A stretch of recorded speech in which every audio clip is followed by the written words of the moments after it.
Hello, everybody, and welcome to another edition of the Faster Masters Rowing Radio, where having a rowing coach only makes you better. Following a program gives you a true pathway to become a confident sculler who's respected by your peers. You can become the athlete you want to row with. I'm Rebecca Caroe, and I'm joined by Marlene Royle. Hey, Hello. Marlene. Hi, Rebecca, and hello, Faster Masters. Nice to be with everybody again today. It certainly is. We skipped a week, as you will remember, last week because we were doing the Racing Starts Challenge, which was kind of our big focus. So each week, you know how we report back to everybody about what we've done to advocate for Masters rowing through the week. And this past week, we were online 3 days on the trot. Yeah, it was a big event because we had 1 hour of the public meeting in the Facebook group, and then we went backstage with our guests and had another hour to 75 minutes because the people who joined into the VIP had lots of questions, and it was a fantastic event. I mean, our guests were just they were great. They brought so much experience, but also it was just, a lot of fun to hear what they had to say and how to do things. And yeah, it worked well as a format, and speaking very openly and rather frankly, we didn't know ahead of time that it would work, did we? We thought it would, and the format was Marlene and I did a little bit of teaching for the first half, and then we handed over to our special guest, and we asked them all ahead of time, can you tell us the story of one racing start that you did? And they were just amazing how different the answers were to that one question.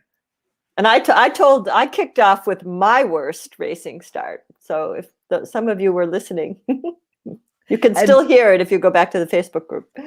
Yeah, exactly. Or if you want to listen to the whole event, it's still available on our website. If you do a search for VIP, you'll find the product. It was $27.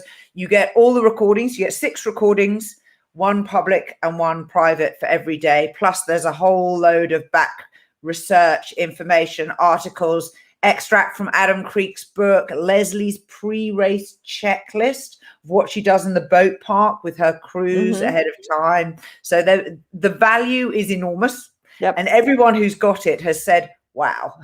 Yeah, and 3 videos with different drills to practice racing starts. And Alex James from NK gave a whole overview of how to improve your starts with data and using the speed coach and the Empower Orlock. So that was really, really cool. Yeah, she as you'd expect, knows her product inside out. But what was so entertaining was, of course, she was having to hold the speed coach facing away from her, was trying to press the right button. And actually, this video is a mirror image. So this is my right hand, but it doesn't look it to you. Schoolboy error. Now, let's just run through our sponsors for the week. As ever, it is the Rowing Database. We have a directory of all the rowing businesses that we can find online. It's at rowing.chat, and then click on the directory in the menu. And we have Rubini Jewellers have joined us, and the Scullr GPS Rowing Computers. We have the Coffee Corp, who sell the simulator, and Ready All Row, who is a mental skills training program, who do a lot of camps through the summer. So if you have a young athlete who needs some mental skills, life skills, I commend the Ready All Row to you.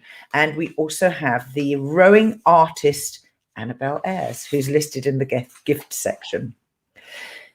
Now, for everybody who's watching live, please get on to the comments and tell us where you are watching from. And if you have a moment, please hit the share button so we can share the podcast out to a few other folks. Who's watching live today?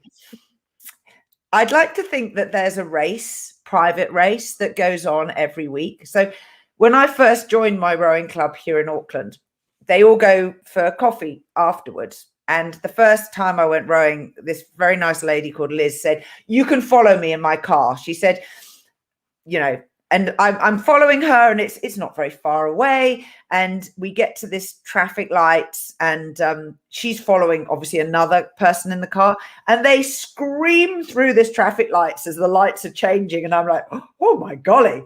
Anyway, she brakes, and we wait for the change of the lights, and then we turned right, and this other person had gone straight on. I was like, okay, well, I'm just following. Anyway, we eventually get to it, and we park up, and she walks up to the cafe with me, and she said, I forgot to tell you the race to the cafe, and we just lost. Oh. And then you decide which route you're going to go, and whether the lights will turn and advantage the left turn. It was just too funny. So this is the Faster Masters Rowing Radio Race, which today was won by Cece Aguda. Sorry, Rich, you were too slow. Cece beat you. By 2 minutes. Yeah, right. By 2 minutes. Oh, he has a great wildlife rowing story for today. He said the full moon was rising on my drive out to the Alcova Reservoir where he's been rowing. It was gorgeous, he said, and I viewed a carp jump totally out of the water at the end of my row yesterday. Special. There must be bears where you live, Rich. There's got to be bears. It's Wyoming. And what's the relevance to rowing, Marlene? I don't get it. Well, I'm just, I had this experience once at Craftsbury, and I was doing a small group, and there's a narrows in the lake. That's a very, very narrow. It's like two boats can fit through, but it's narrows. And this bear came down one side. It's a glacial lake, so it's steep. Jumped into the water, swam through my group, and then ran up the other side. So, there's some, where there's wildlife, there are bears. So, Rich lives out west. There's got to be bears. Yeah. Well, there we go. I'm sure he will confirm. And to everyone else who's watching live, put a note in the comments to tell us where you're watching from. And Cece also has a wildlife story. I've been watching little fish jump out of the water in my cove, right? Not a whale yet, just little fish. Well, you're in the right territory to have the whales come in, Cece. So there was a stunning story, Cece, that I was listening to on a podcast when the global lockdown was starting, a month ago last year. This woman who is a whale researcher puts microphones into the water on the stretch of coast where you live and row. And she records throughout the whole summer. They sit there on buoys all summer. And then in the winter, she takes the data and records it and analyzes it. And she was telling the podcast host that she realized as lockdown was happening that she was going to get a unique research opportunity because there would be no motorboats, there would be no cruise ships. And she said it was a race against time to find people right across the country, because I think she's at an Eastern university, to find people local in Washington state who could take her microphones and then go and get them out on the buoys. And so, you think that actually lockdown wasn't bad for everyone. It was probably awesome for whales. I'd like people to tell us what's the coolest thing that's ever come up to you in the water. In my case, I would say the coolest thing was way back when I was training in Sarasota. This is way back before Benderson and was ever the rowing course. There was not even an idea at that time. And this huge stingray leapt out of the water and flew over my oars. Like the tip of the wing, like almost touched my rigger. Whoa. So it was big ray came out of the manta ray or stingray, but it was big. Hovered out of the water. So, dolphins are nice, but this thing was big. So I have a different one. So I'm in Dunedin Harbour, which is in the South Island of New Zealand. And Neil and I decided, instead of doing an early morning outing, that we would do one somewhat later in the day. And it was winter time, and we're out in a double. And it's a long, narrow harbour, and it has marker poles, or wooden poles that mark the channel for the deep water boats to go in and out. And we can obviously row inside them because we're a shallow boat, but we use them as a guide. And we were probably 5 or 6K away from the boathouse. and we're just rowing along, and it's very, very quiet. There's a road, but it doesn't have a lot of traffic, and we're rowing along. And suddenly I hear this splash. So I'm in the bow seat. I hear this splash in front of me. Obviously, I turn around to take a look, and I saw a sea lion dive out of the water and go back in again. And they have shaggy brown fur, a little bit like a bear, actually. And it's the males who come to the land while the females are pupping. And the females only come to the land just before they give birth. So the males basically hang out for most of the year. And they can be kind of aggressive.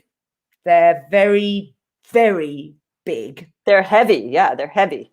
Anyway, so I heard this splash, and it was, probably a boat length in front of our bow. And glancing around, I realized what it was. And I said to Neil, row like hell. So we racing past. And we get past them, and he had basically dived just as our bow went past.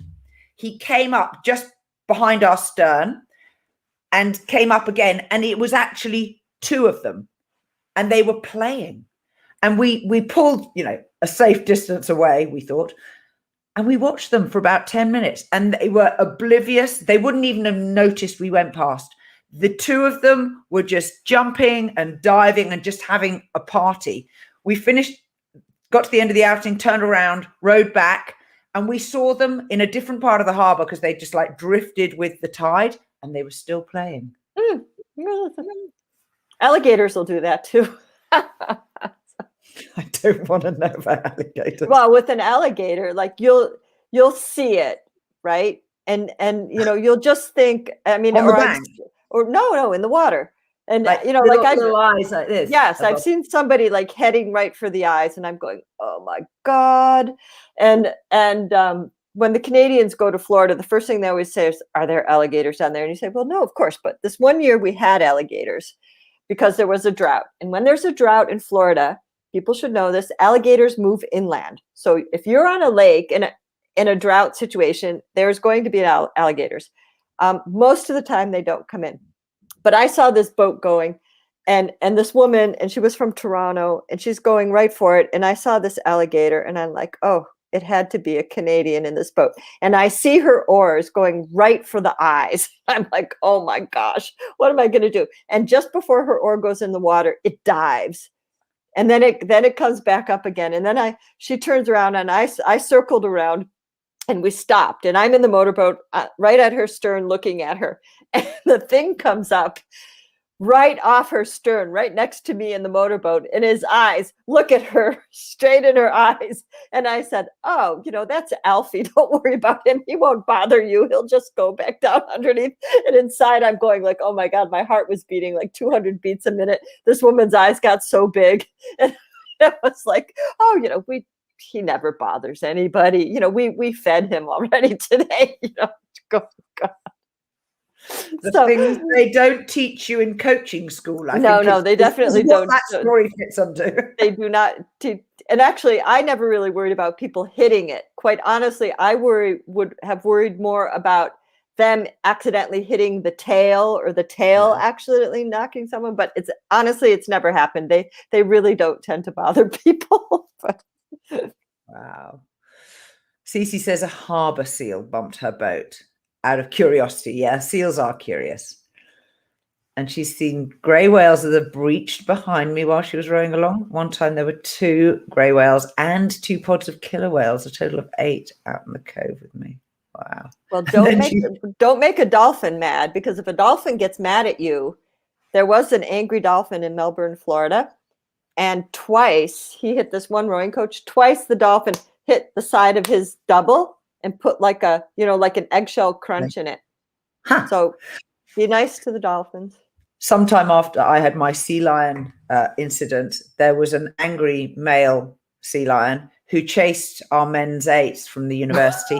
And he was snapping at the blades, and they pulled really quickly to the bank at a place where luckily it was lowish tide, so they could get out, because normally you can't, because the walls are reasonably steep. And he took a bite out of the side of the boat and had to go get repaired. And he was really angry. Oh, I mean, it can happen. In the newspaper. If you Oh my if you God. go and search for the Otago Daily Times, the ODT, and look for, sea lion attacks rowing boat, I'm sure you'll find it. Sea lion eats boat. Back to our earlier discussion, Rich says, yes, there are black bears on Casper Mountain. He just hasn't ever seen any. And Tony was also in the race to be here first. He says, I was there 5 minutes before the hour, but the podcast doesn't begin automatically. You're right. It has a slight delay on Facebook, which I've never quite worked out why.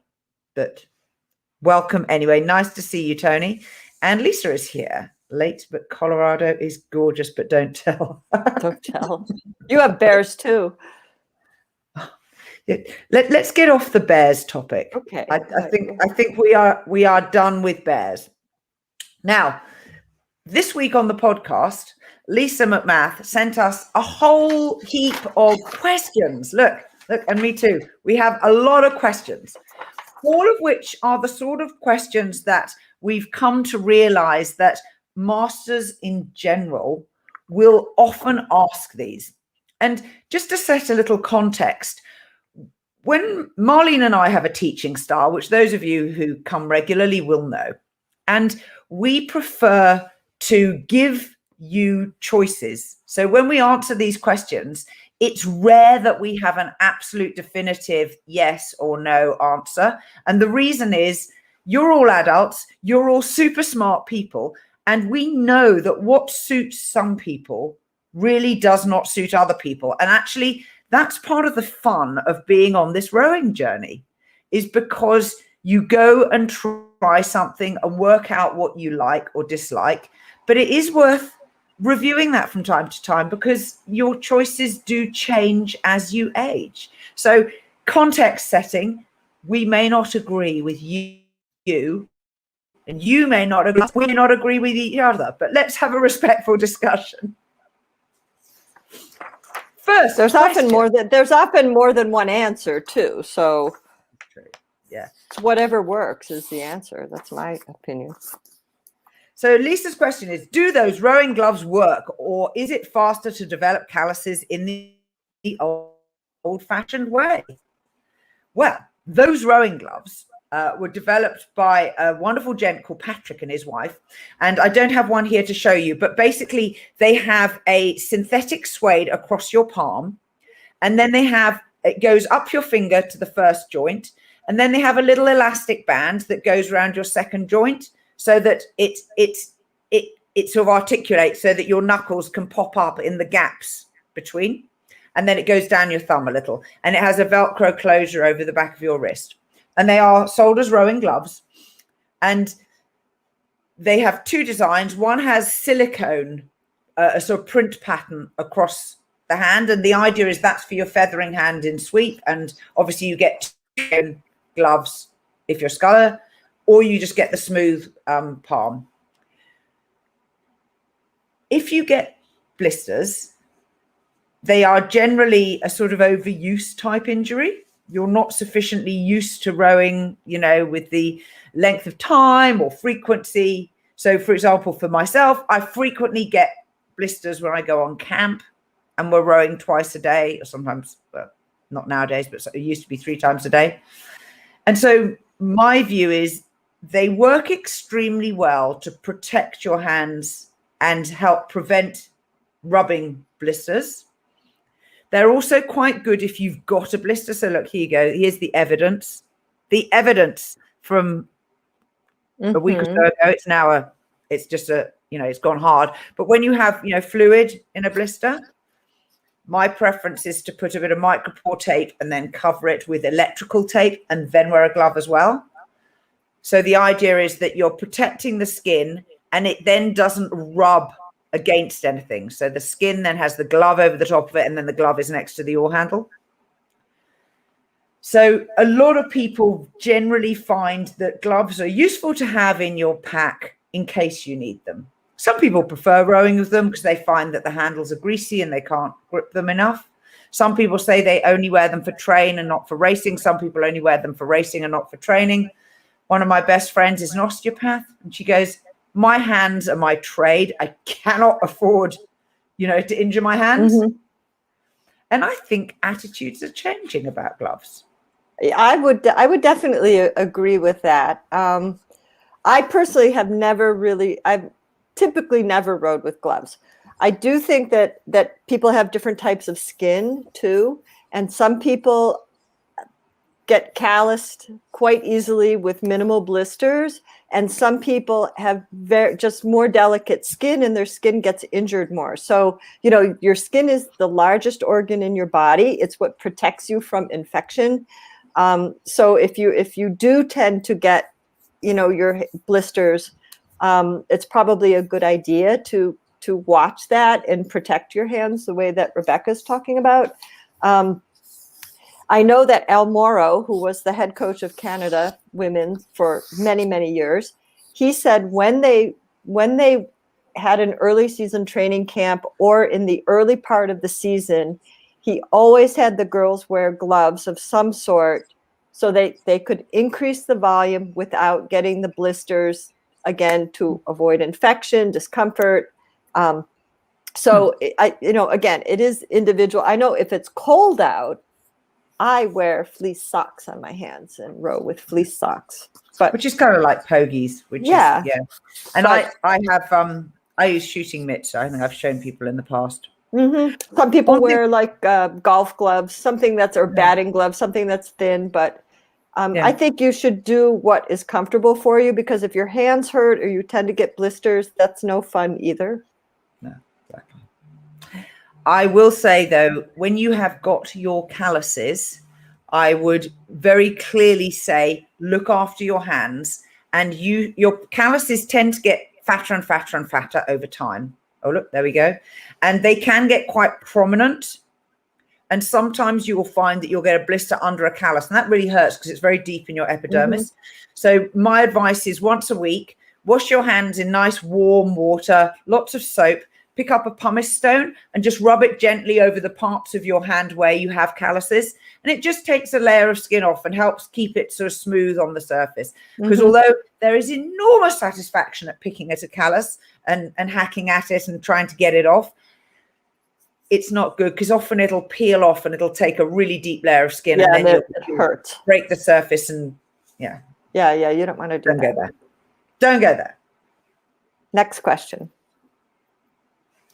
You lead on this one. Okay, so should you generally opt for a higher pin height via spacers unless the water is flat?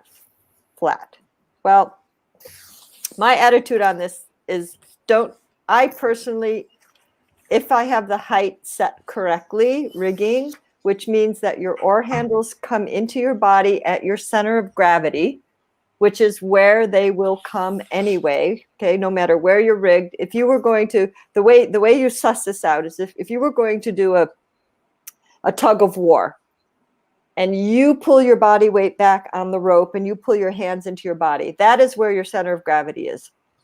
Your oar handles go to your center of gravity. So if you're too high, you're going to be above the center of gravity, and your boat is not going to feel like it's sitting. If you feel like you're always trying to hold the boat stable, you're above your center of gravity, and the boat is never going to feel like it settles down in the water. So I do not favor changing height in conditions because you're changing where the handles are coming relative to your center of gravity. If you feather properly, and I mean like you tap down, you feather your oar and you move your hands away without breaking your wrists. If you're set at the correct height, you have tons of space between your handle height and your thighs. So you really shouldn't have to worry about that space. I don't think helping your oar locks helps anyone row better in rougher water. I think it's more an issue of practicing, practice knowing how to properly row off the water. And if your boat is rigged correctly, you've got lots of height. You've got plenty of height to get out above the water. And if it's that rough, perhaps you shouldn't be rowing. So that's my take on it. I don't like to mess around with things like that, rigging, especially on a race day or something like that, because it can really change the feel of the boat. But that's just my feeling about it. And if you search on the website blog, we have an article called Rowing in Rough Water. So if you want to go into more detail, it's already there for you. I agree with Marlene. You should be able to row square blades. However, I do have an observation. We've been having a discussion this week about some of it. It often happens when people are beginners that in order to get the oar out of the water, they pull the handles down into their lap at the finish. And of course, the oar naturally then starts to come out of the water.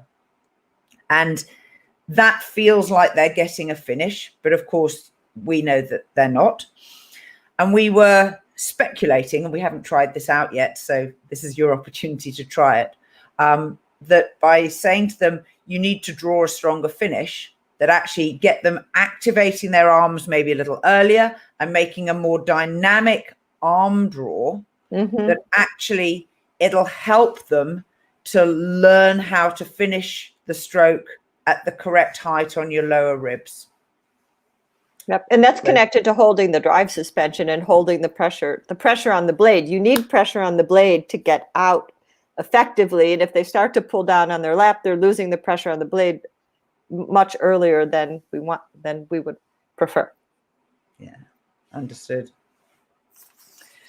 So the next question is, what are your thoughts about carrying water or sports drinks in the boat? If you hydrate sufficiently before a 1 to 1.5 hour practice and it's not a particularly hot day and you're not thirsty, should you still drink? Is this just a matter of personal preference? So I'm going to give you my unscientific answer, which is that I think it is a matter of personal preference. I think the climate that you row in, if you are in a humid place, if you are in a hot place, if you are in a cold place.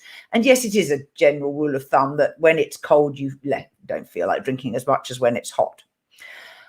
I also think there's a little bit of habit built in here. I have a habit that when we turn the boat around or when we finished a workout piece and we stop to rest, I habitually just reach for my water bottle and have a sip. And, some of that is you're breathing through your mouth, so your mouth dries out a little, and it's just nice to kind of, rinse it through, I suppose. But equally, I don't often row for an hour and a half, but I have done outings without a water bottle. And yes, I miss the habit of sipping, but my body actually isn't telling me I am thirsty, I need water. And as to the, water versus sports drink, again, I think that's a matter of preference. I used to be really diligent about I used to choose like an orange squash or a lime cordial and put a pinch of salt in with it. But to be perfectly honest, as a master's rower, I do not exert myself nearly for the duration that I used to row when I was younger. My body is not being stressed even remotely to the same levels. And I figure that I get most of the rehydration salts that I need off the water. What do you reckon? Well, a couple of good points here. One, I'm going to draw a little bit on Dr. Stacy Sims, who Rebecca has done a Rowing Chat podcast with a few months ago. And Dr. Stacy Sims is a specialist in particularly female nutrition. But one of the things she says is eat your food, hydrate with water. So she does not advocate getting your calories through liquid when you're training. She advocates hydrate with water, eat food or like a little potato or an energy bar or whatever you want for if you need energy for calories. What she says in terms of hydration is if you want the best absorption, have a bottle of water, put a teaspoon of maple syrup in it and a pinch of salt. And that helps you absorb your water. So if you do need to hydrate, you want to make sure that water can be absorbed. And the reason she says maple syrup is because it is a glucose base, not a fructose base. And fructose, anything with a fructose base in it does not absorb very well. A glucose base absorbs very well. And maple syrup is pure glucose with a pinch of salt. So for best absorption, that's what she recommends. Go by, again, what Rebecca says, go by your thirst. I think it's a good habit to have a bottle of water with you in the boat, even if you don't feel like drinking, because one, there could be an emergency. And what if you're out there for a long time? You might need water. Somebody else in your boat might need water in some case. So I think it's a good idea to have it. And as Rebecca said, whether you drink or not, as long as your pee is not dark yellow and it's pale, that tells you that you're hydrated enough. So as long as you're hydrated enough, you're fine, and drink according to your thirst. But I think as a safety habit, it's good to have that bottle of water with you in case something happens and you're out there. What if something breaks and you have to wait for somebody to rescue you and you're out there for a long time or something? So good point. Yeah. Now, going back to the earlier blisters question, Sarah Younger Merrill has a remark. She says, Band-Aid makes a blister with hydrocolloid gel bandage that I use at the beginning of the season if my calluses need to be reawakened. That's a good word. I like that, Sarah. Thank you. Yeah, absolutely. And it is really noticeable, isn't it, when you come off the erg, that the calluses you build on an erg handle do not transfer to the boat. You don't feather, right? I was interested when last week we were talking to Wolfgang Fritsch, who's written a book called Masters Rowing, and he is a specialist in teaching beginners. And he said one of the learning methods that a lot of people use is they like to teach people on the erg and then move them into the boat. And he said the body and the brain do not recognize these as being the same thing. And any movement sequencing that you try to teach on the erg, people do not take into the boat. And I just thought that was fascinating.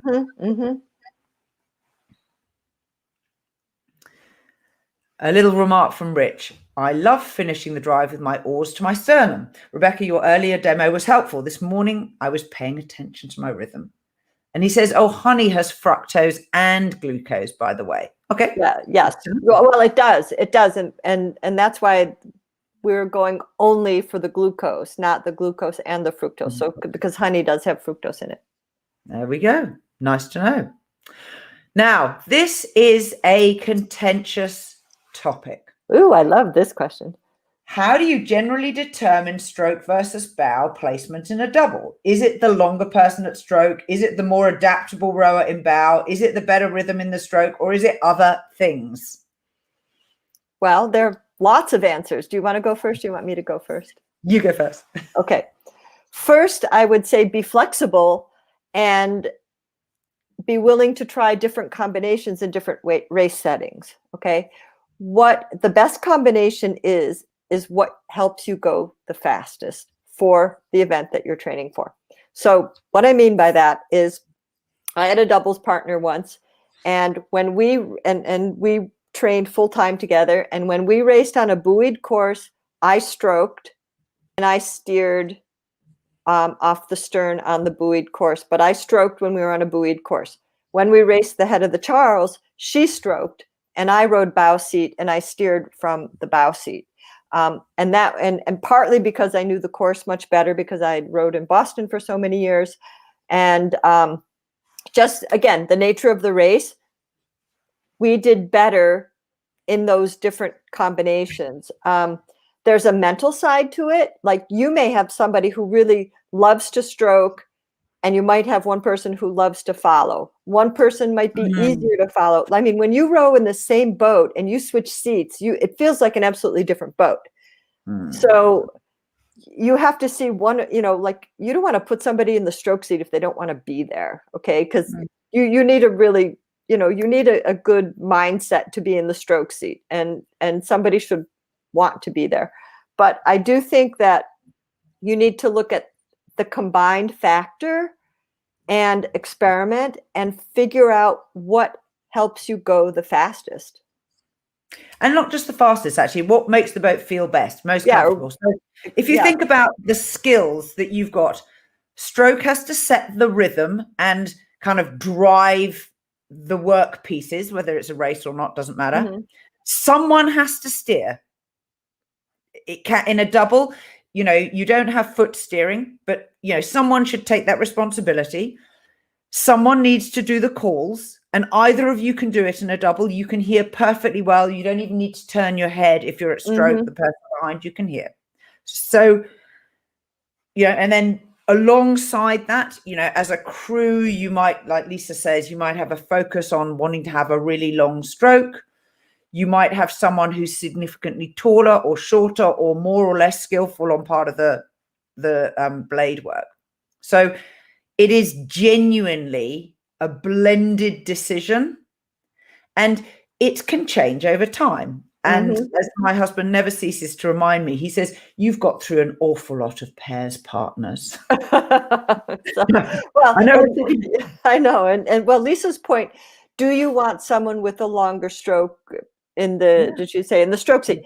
It depends, because if the stroke is long and the other person can't match that person, your boat isn't going to go very well. One time, for example, I rode with somebody who was less experienced than me once, and it was better for me to be in the bow because I could adapt to that person more than that person could adapt to me. So we could move the boat better because that person wasn't as consistent perhaps, but I could adapt to it. So you have to look at, like, longer doesn't necessarily mean better if you can't match each other, and can one person follow better. So it just try it in different ways and see what works. You might find that you like training at low rate in one combination, but if you're really focused on racing, you may do better in a different combination. Very much so. When I was a beginner sculler, I learned sweep before I moved to the sculling. So I had a competent understanding of the rowing stroke and what rhythm was, and what sort of ratings felt like. For me, it was better when learning to scull to follow somebody, because I could already follow, but their rhythm and the drive phase was something that was really very new to me. And so I would follow at that time. And I kind of think that switching things around is fun. It gives you a little new challenge, and you may decide that it didn't go better that way around, and that's absolutely fine. Right. But it is, I know, but it is really different to sit in the bow seat of a double. If you're accustomed to stroking and then you get into the bow seat, you just see how the boat feels different. It moves different. It's like in an 8, being in the stern pair is really different than riding high in the bow pair, and every seat absolutely feels different. So, it's just good to experiment, but, focus on what is your goal and see what combination helps you get to that goal, whether it's pleasure or winning or rowing 35, whatever your goal is, right?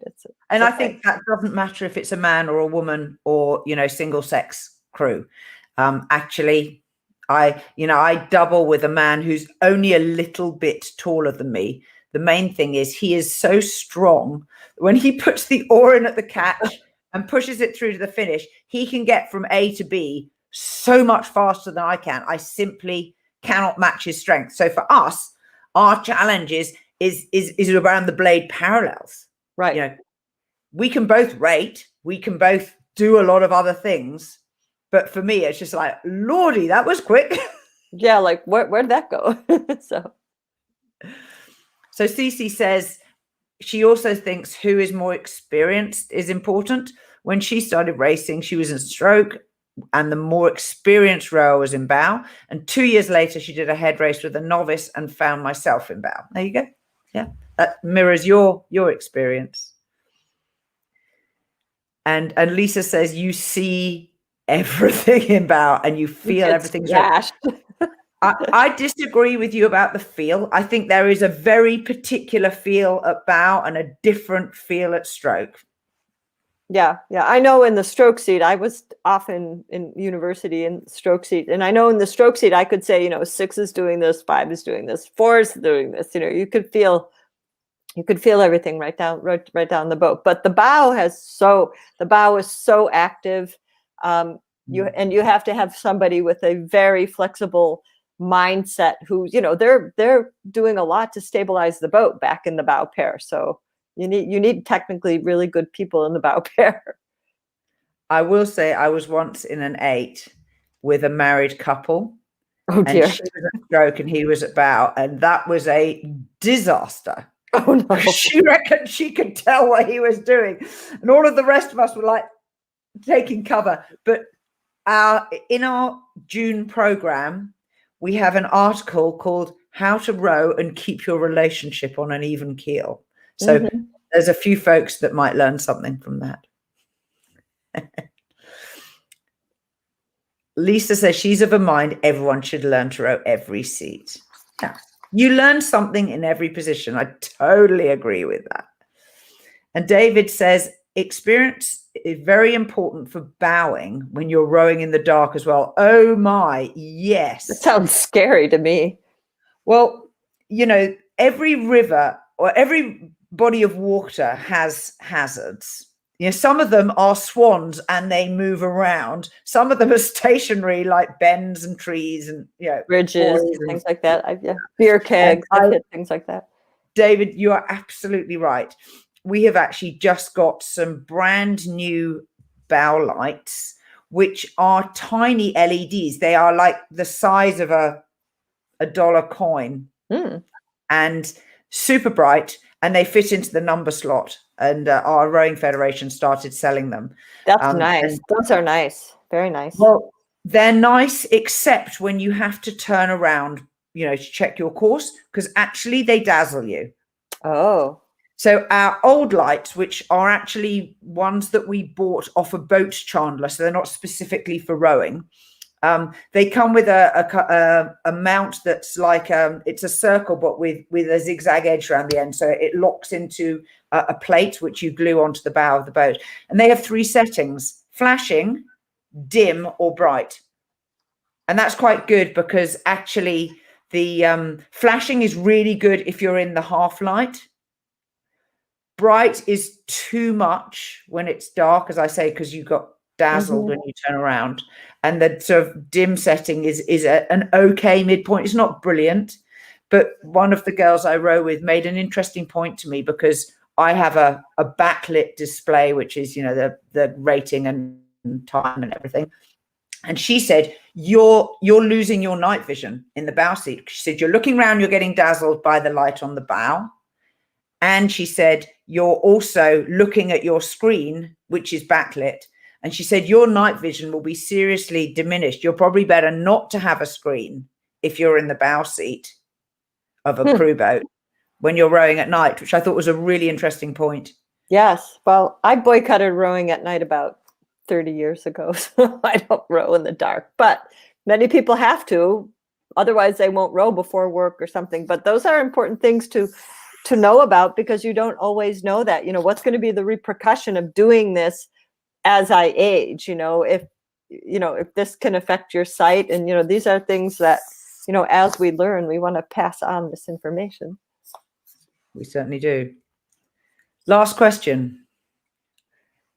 How do you keep your muscles warm and ready during what can be a long stationary wait before getting to the stake boat at a race? Science of Rowing talked about this last month. So for those of you who follow Science of Rowing, there is an article about this. Simple answer: wear more clothes. Keep your body warm. I mean, try to keep, if you can't row, try to do things to move, but you may have to simply wear, something that's warm, but like even those really thin down jackets, if it's cold out, if it's cold out, you want to stay warm, or you're waiting for the head of the Charles start or something, it can be very cold wind if it's not a good day. Something that's light in your boat, or even, sometimes you can give stuff, if you're at a stake boat, you can give stuff to the kid who's holding your stake boat. But, you have to look at how if you're really if you can't move around, what can you wear? But if you can keep moving, that's the best thing. But I don't know if it's reasonable. You can sometimes keep circulating around. It depends slightly on the layout of the course. Certainly races that I've done recently, they didn't have the gaps between the stake boats, so you could come down in the lane and go through the gap. You all had to go around one end, which meant that actually there was more flexibility, because if you needed to, you could then go circle back around behind the start, go a couple of 100 meters, turn, come back a couple of 100 meters. One thing I do quite often is I lean forward so my torso is over my thighs and hug under my knees, so you kind of feel like you're warmer. I also loosen my muscles off, even though they're cooling, by tapping the back of my thighs, the back of my calves, and just sort of hit them just to sort of kind of try and stimulate a little bit of blood flow. For some reason, that makes me feel like I stay warmer. There's a name for that too. It's called deportment. I do some deportment, which sounds like deportment, but isn't. Yeah. A massage is called deportment. This tapping your muscles, and it stimulates the deep circulation in your muscles. Just that gentle tapping. Unlike what Adam Creek told us about his bowman slapping at the starting line, slapping his legs so hard because he said, "I know it's going to hurt. I'm just getting them ready." So, but that's interesting that I figured that out, and it felt good for me, and I didn't know about it. Yeah, but it does. It stimulates really this gentle vibration. That's another really good method. Gentle vibration on your muscles. Either it can be gentle shaking, or the deportment stimulates the deep circulation. It's also a nice, it just wakes the muscles up and stimulates them, because after you've done also hard work, you don't want to do any type of deep massage. You can spasm your muscles that way. But the other thing, Lisa, that it could be a timing issue. If you know that it's going to be, a long time, try not to go on the water quite so soon. I mean, that's another, if you have, sometimes you don't have control over it, but, if you can time it so that you just have enough time for your warm up, and then you get on the water without having this long delay, the long wait, just try not to be on the water quite so long, that you can do some warm up on land and then get in the boat a little bit, and then boom, just go right into your race pace stuff and do, another warm up on land. That's another, if you can. Sometimes you can't, but. Yeah, we had a terrible time at Strathclyde Country Park in Scotland when they had the FISA Masters there one year, and I was rowing with a Dutch friend of mine, and she's very slender and she's a lightweight, so she has very little body fat. And there was a delay. It was a super windy crosswind, and at Strathclyde the park is very wide at the 1K start point, so there's no shelter whatsoever, and they were having a lot of trouble getting the boats aligned, and so we were all in our lanes lined up behind the start, and we could see there was like 3 races in front of us and no opportunity to go and loop around again anyway. So it was the same for everyone, which I suppose was fair, but it was raining, and she got so cold that after that race, we got off the water and she went and stood under a shower in all her clothes, a steaming shower, and she had tears pouring down her face. She was in so much pain. It was dreadful. But yeah, so you have to, if you can carry the clothes in your boat, have a plastic bag to put them in, so that if you put them behind your feet, they don't absorb water. That's another thing, because if clothes absorb water, that's going to be heavy, and you don't want that weight. But it's not worth getting cold, because your muscles are not going to function properly when you start to row in the race if you have to keep the muscle temperature up. So. Yeah, if you've taken off a long sleeve earlier, you can drape that over your legs. Personally, I prefer not to wear long legs unless I'm going to race in them, because it's a real stress to take them off in the boat. Yeah, no, that's no fun. Although I have seen people just like roll them down and just leave them around their ankles.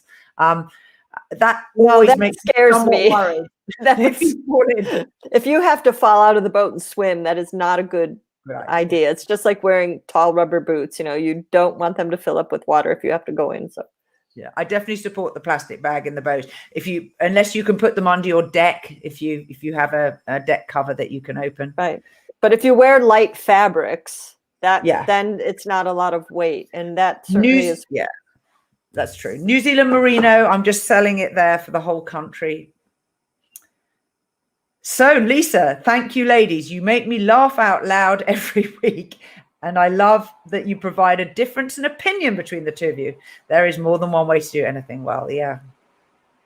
So thank you. Now that we've wrapped up our bear topic for the day, in a future podcast, I will tell you the plastic garbage bag story. Okay. I will hold you to the plastic garbage bag story. It sounds, we will It's see. real. Thank you. It's real. It's true. I'll have it for my Rowing Tales book this year. I'm no good at writing things. I can talk about it. I'm no good at writing things. I didn't ask you to write. You can record me an MP3 and I'll transcribe it for you. Oh, you're so modern. Actually, that is really true. It's kind of like the difference between us. I'm a fossil. I told everybody that long ago. I'm slow. I stay on the surface. I stay on the surface of the earth. I don't like to leave the surface of the earth. That's cool. I understand your point of view, but I don't choose it for myself. There we go. With respect. Listen, you're a Star Trek fan. Like you'll go. You weren't supposed to tell everybody that.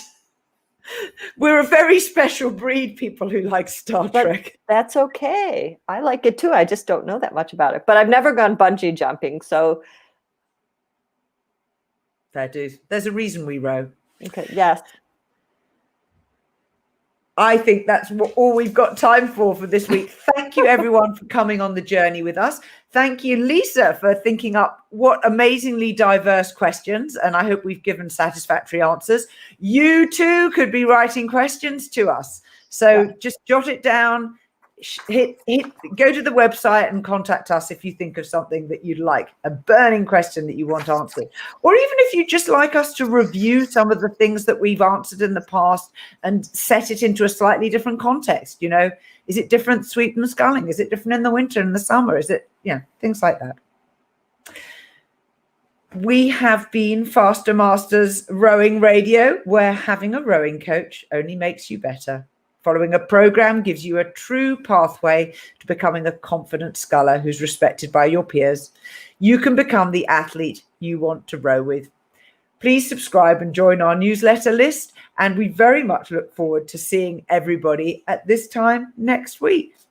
Till next time. Bye-bye. Thank you, everyone.